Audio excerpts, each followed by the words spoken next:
ಇಂದ್ರ ಮೊದಲಾದ ದೇವತೆಗಳೊಡನೆ ಕೈಲಾಸ ಪರ್ವತಕ್ಕೆ ಹೋಗಿದ್ದೆ. ಅಲ್ಲಿ ಶಂಕರನು ಪರತತ್ವದ ಧ್ಯಾನದಲ್ಲಿ ನಿಮಗ್ನನಾಗಿದ್ದ. ನಾನು ನಮಸ್ಕರಿಸಿ ಆತನನ್ನು ಕೇಳಿದೆ, ಏ ಸದಾಶಿವ, ನೀನು ಯಾವ ದೇವತೆ ಧ್ಯಾನ ಮಾಡುತ್ತಿರುವೆ? ನಾನಾದರೂ ನಿನ್ನ ಹೊರತಾಗಿ ಅನ್ಯ ಯಾವ ದೇವತೆಯ ಕುರಿತು ತಿಳಿದಿಲ್ಲ.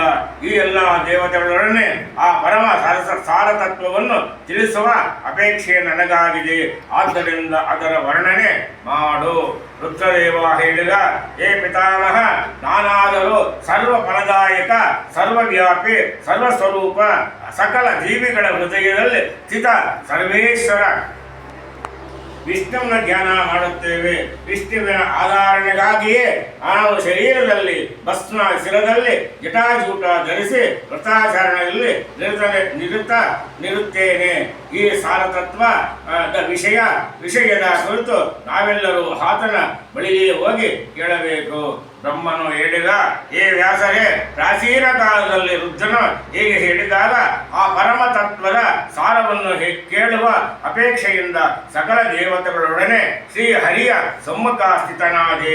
ಆಗ ನಮ್ಮ ಮಧ್ಯದಲ್ಲಿ ಉಪಸ್ಥಿತನಿದ್ದ ರುದ್ರನು ಆ ಪರಮ ಸಾರತತ್ವ ಸ್ವರೂಪ ವಿಷ್ಣುವಿನಿಗೆ ನಮಸ್ಕರಿಸಿ ಜಿಜ್ಞಾಸೆಯಿಂದ ಕೇಳಿದ, ಹೇ ದೇವೇಶ್ವರ, ಪರಮ ಸಾರತತ್ವದೊಡನೆ ಅನ್ಯ ಯಾವ ಸಾರತತ್ವವಿದೆಯೋ ಅವುಗಳನ್ನು ತಿಳಿಸು. ಜೊತೆಗೆ ಪರಮೇಶ್ವರನ ಮಹಾತ್ಮೆ ಧ್ಯಾನ ಯೋಗದ ಕುರಿತು ತಿಳಿಸುವ ಕೃಪೆ ಮಾಡು. ಆಗ ವಿಷ್ಣುವನು ರುದ್ರನಿಗೆ ಆ ಪರಮೇಶ್ವರನ ಮಹಾತ್ಮೆ ಹಾಗೂ ಅವನ ಪ್ರಾಪ್ತಿಗೆ ಸಾಧನಾಭೂತವಾದ ಧ್ಯಾನ ಯೋಗಾದಿಗಳ ನಿಯಮ 18 ವಿದ್ಯೆಗಳ ಜ್ಞಾನವನ್ನು ಪ್ರದಾನಿಸಿ ಹೇಳಿದ.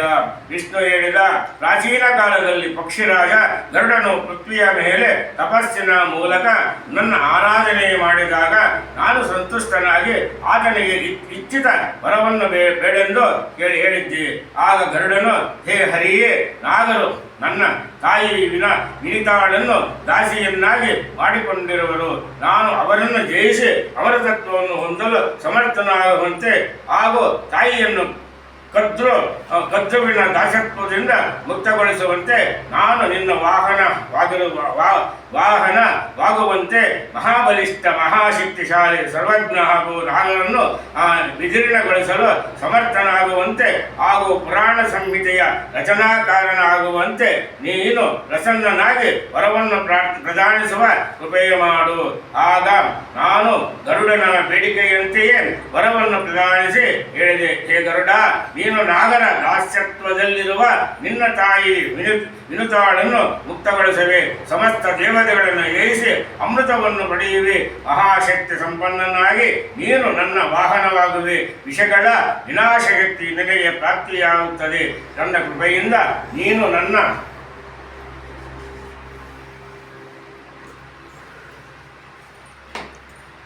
ನನ್ನ ಮಹಿಮೆಯನ್ನು ಸಾರುವ ಪುರಾಣ ಸಂಹಿತೆಯ ರಚನಾಕಾರನಾಗಿವೆ. ನನ್ನ ಯಾವ ಸ್ವರೂಪವಿದೆಯೋ ಅದು ನಿನ್ನಲ್ಲೂ ಕೂಡ ಪ್ರಕಟವಾಗುತ್ತದೆ. ನಿನ್ನಿಂದ ರಚಿಸಲ್ಪಟ್ಟ ಈ ಪುರಾಣ ಸಂಹಿತೆ ನಿನ್ನ ಗರುಡ ನಾಮದಿಂದ ಲೋಕದಲ್ಲಿ ಪ್ರಸಿದ್ಧ ಹೊಂದುತ್ತದೆ. ಹೇ ವಿನುತಾಸುರ, ಯಾವ ಪ್ರಕಾರ ದೇವತೆಗಳ ಮಧ್ಯೆ ನಾನು ಐಶ್ವರ್ಯ ಹಾಗೂ ಶ್ರೀರೂಪದಿಂದ ವಿಖ್ಯಾತನಾಗಿರುವನು, ಅದೇ ಪ್ರಕಾರ ಸಕಲ ಪುರಾಣಗಳಲ್ಲಿ ಈ ಗರುಡ ಪುರಾಣ ಕೂಡ ಖ್ಯಾತಿಯನ್ನು ಹೊಂದುತ್ತದೆ. ವಿಶ್ವದಲ್ಲಿ ನನ್ನ ಕೀರ್ತನೆಯಾಗುವಂತೆಯೋ ಗರುಡ ಎಂಬ ನಾಮದಿಂದ ನಿನ್ನ ಕೀರ್ತನೆಯು ಆಗುತ್ತದೆ. ಈಗ ನೀನು ನನ್ನ ಧ್ಯಾನ ಮಾಡುತ್ತಾ ಆ ಪುರಾಣದ ರಚನೆ ಮಾಡು. ವಿಷ್ಣು ರುದ್ರನಿಗೆ ಹೇಳಿದ, ನನ್ನಿಂದ ಈ ಪ್ರಧಾನವಾದ ನಂತರ ಇದೇ ವಿಷಯವನ್ನು ಕಶ್ಯಪ ಋಷಿಗಳು ಹೇಳಿದಾಗ ಗರುಡನು ಇದೇ ಪುರಾಣ